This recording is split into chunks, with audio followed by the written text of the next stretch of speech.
మన తండ్రి కుమార పరిశుద్ధాత్మ దేవునికి వందనాలు స్తోత్రాలు చెల్లించుకుంటూ ఈ దినమందు మనము దేవుని వాక్యం ధ్యానించుకుందాము. మనం ఒక చోట పని చేస్తున్నాము, ఒక ఆఫీసులో పని చేస్తాము. ఆఫీస్ మేనేజర్ వచ్చి స్టాఫ్ మీటింగ్ పెడతాడు. ఆ స్టాఫ్ మీటింగ్ పెట్టినప్పుడు ఆ స్టాఫ్ అందరిలోకి ఆయన ఒకే ఒక వ్యక్తిని మెచ్చుకున్నారనుకోండి, అతను ఎంత యోగ్యుడో కదా, అతను ఎంత ఘనుడో కదా, అతను ఎంత భాగ్యవంతుడో కదా. ఆ స్టాఫ్ అందరిలో ఆ ఒకే ఒక వ్యక్తి దేవుని కృప పొందుకొని ఆ యజమాని యొక్క ఆశీర్వాదాలను పొందుకున్నాడు అనుకోండి, అది ఎంత భాగ్యము.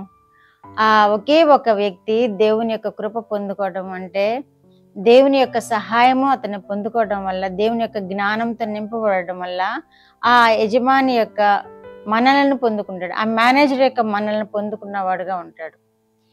ఆ ఒకే ఒక వ్యక్తిని పొగుడుతున్నప్పుడు అతను ఎంతో సంతోషిస్తాడు, ఎంతో ఆనందిస్తాడు. అలాగే మన దేవుడు కూడా మనల్ని పొగిడితే మనకి ఎంత సంతోషం. మన దేవుడు కూడా మనల్ని పొగడ్తలతో మనల్ని నింపుతూ ఉంటే మనం ఎంత సంతోషిస్తాము.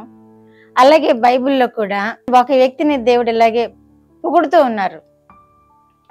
ఆదికాండము 7వ అధ్యాయము 1వ వచనంలో, యెహోవా, ఈ తరము వారిలో నీవే నా ఎదుట నీతిమంతుడవై ఉండుట చూచితిని కనుక నీవును నీ ఇంటి వారును ఓడలో ప్రవేశించు. యెహోవా తెలియచేస్తున్నారు ఈ మాట. నీవును నీ ఇంటి వారును ఓడలో ప్రవేశించుడి, ఈ తరము వారిలో నీవే నా ఎదుట నీతిమంతుడవుగా కనబడ్డావు అని దేవుడు మెచ్చుకుంటున్నాడు అక్కడ ఒక వ్యక్తిని. ఆ వ్యక్తి ఎవరు అంటే నోవహు. ఈ నోవహు ఆ తరం అంతటిలో కూడా అతనే నీతిమంతుడిగా ఉన్నాడట. అతనే దేవుని ఆజ్ఞలను గైకుంటున్నాడు, దేవుని యొక్క చిత్తాన్ని నెరవేరుస్తున్నాడు, అతనే దేవుని యందు భయభక్తులు కలిగి జీవించాడు. అతను ఒక్కడే కాదు, తన భార్య, తన పిల్లలు, తన కోడండ్రు, వారందరూ, వారి కుటుంబం అంతా కూడా యోగ్యులుగా కనిపించారు దేవుడికి. నీ ఒక్కడవే అంటున్నాడు దేవుడు. అది ఎంతో ఆశీర్వాదం వారికి. అది ఎవరికి ఉండదు ఆ ఆశీర్వాదం. అది ఎంతో ఆశీర్వాదం కనుక ఆ వ్యక్తి దేవుని యొక్క ఆశీర్వాదం పొందుకొని అద్భుత కార్యం పొందాడు అక్కడ. ఆ ప్రాంతం అంతా, అతను నివసించిన దేశం అంతా ఆ జల ప్రళయంలో మొత్తం జనాభా అంతా తుడిచిపెట్టుకుపోయింది. మొత్తం జీవరాశులన్నీ ఒక్కొక్క జత తప్ప మిగిలిన అన్ని ఆ జల ప్రళయంలో ముంచేశారు దేవుడు. నీ ఒక్కడవే నీతిమంతుడివి, నీవే ఆ ఓడలోనికి ప్రవేశించుము అంటున్నారు దేవుడు. కనుక మనం కూడా అలా నీతిమంతులముగా జీవించడం మన దేవునికి ఎంతో ఇష్టం. అలా నీతిమంతులముగా జీవించి దేవుని చేత నీ ఒక్కడవే నీతిమంతుడుగా ఉన్నావు అని చెప్పించుకుంటే ఆ జల ప్రళయం లాంటి ప్రమాదకరమైనవి ఏవొచ్చినా మనల్ని తాకలేవు, మనల్ని ఏమీ చేయలేవు.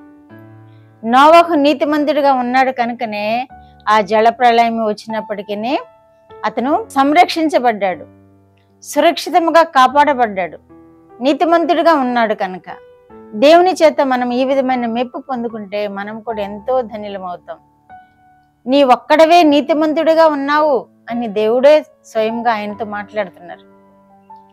ఎందుకంటే ఆయనను చూస్తూ ఉన్నవారు, ఆయన పని చూస్తున్నవారు, ఆ ఓడ తయారు చేయడం చూస్తున్నవారు హేళన చేసి ఉంటారు. ఎందుకు నీకు ఇదంతా అని, ఎందుకు నువ్వు ఎంత శ్రమ పడుతున్నావని హేళన చేసి ఉంటారు. హేళన చేశారు కానీ ఆయన నీతిమత్వాన్ని వాళ్ళు గుర్తించలేకపోయారు, ఆయన నీతిమత్వాన్ని వాళ్ళు అవలంబించుకోలేకపోయారు. అందుకనే ఆనాటి జనమంతా నశించిపోయారు. నీతిమంతుడుగా ఒక్కడే ఉన్నాడు కనుక అతను ఒక్కడే రక్షించబడ్డాడు. అతని ద్వారా జనములు వచ్చాయి భూమి మీదకి. కనుక మనం కూడా దేవుని ఎదుట నీతిమంతులముగా జీవిద్దాం, దేవుడిచ్చిన ఆజ్ఞలు నెరవేరుద్దాము, దేవుడిచ్చిన కట్టడలు నెరవేరుద్దాము, దేవుని యొక్క కృప పొందుకుందాం. దేవుడు మనల్ని అలాగే రక్షిస్తాడు. ఎన్నో ప్రమాదకరమైన పరిస్థితులు మనం చూడబోతూ ఉన్నాము.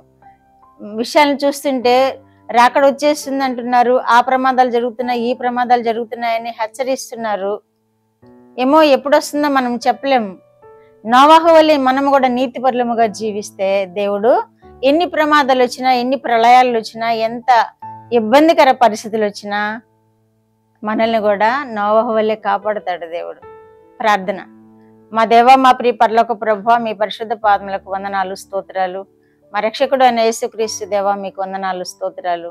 పరిశుద్ధాత్మ దేవా, మీకు వందనాలు, స్తోత్రాలు. త్రిత్వ దేవా, మీరు ఇచ్చిన వాక్యము కొరకు స్తోత్రములు ప్రభువా.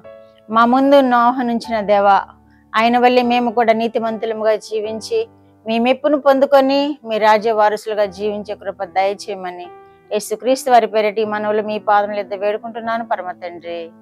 ఆమేన్.